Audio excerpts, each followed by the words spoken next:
Join me now is one of the Gold Star mothers who lost her son on that tragic day, Paula Knauss-Selph. Paula, thank you for taking the time this morning. Your son was Army Staff Sergeant Ryan Christian Knauss, and he was one of the 13 service members killed in the line of duty on August 26, 2021. I'm so sorry for your loss. What was yesterday like for you on the 4-year anniversary? How did you remember your son?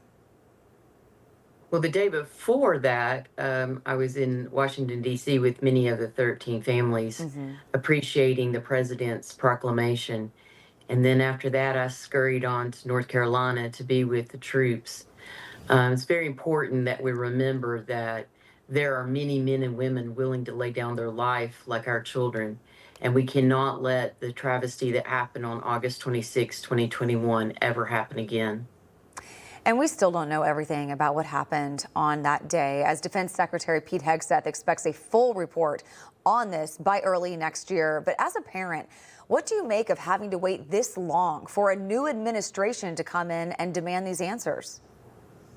Well, there are many of us in this families that will be waiting for every moment that we can to see justice. And whatever that justice looks like, we'll be there each and every step of the way. And I know that the Abbey Gate bombing, highlighting ex-President Joe Biden's foreign policy failures, really including how he couldn't even pick up the phone, call you, console you and other families, meet with you at your son's grave. We know that President Trump did the complete opposite. And as you mentioned, you were just with President Trump 2 days ago. What does it mean to you to at least have the support of the current president? Well, on Memorial Day of 2022, President Biden and I did meet at the White House at his invitation, and he did want a photo op, and I declined that.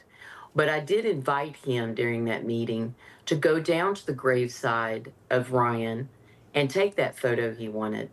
And he declined, saying the Secret Service wouldn't allow him to. Well, sir, the President of the United States, Donald J. Trump, went down to my son's graveside along with the three that are there. And he didn't need the Secret Service permission to do that. He, as a president, made that decision along with some of his cabinet members to be present at the gravesides of the children that we lost in President Biden's administration. So you're saying President Biden wanted the photo with you and was consoling you when it was convenient in front of cameras, but he wouldn't take the walk down to the graveside. That's right.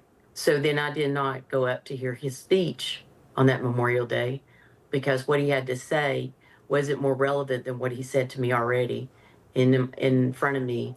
And so therefore, there was nothing else we needed to say to each other. A photo op is what it is. It's a good memory, hopefully, that you have of something that's special. But when it's not, you don't need to take it.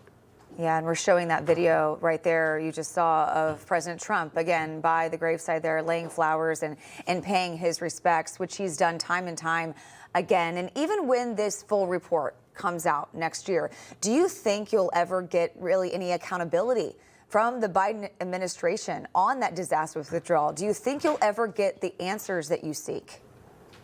I don't guess there'll ever be full disclosure or full closure on anything when you have a loss like that. But I think that we can get closer to truth and justice, and that's really what we're holding for.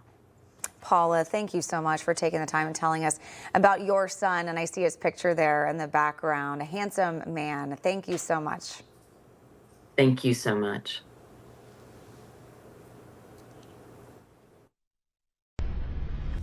Information.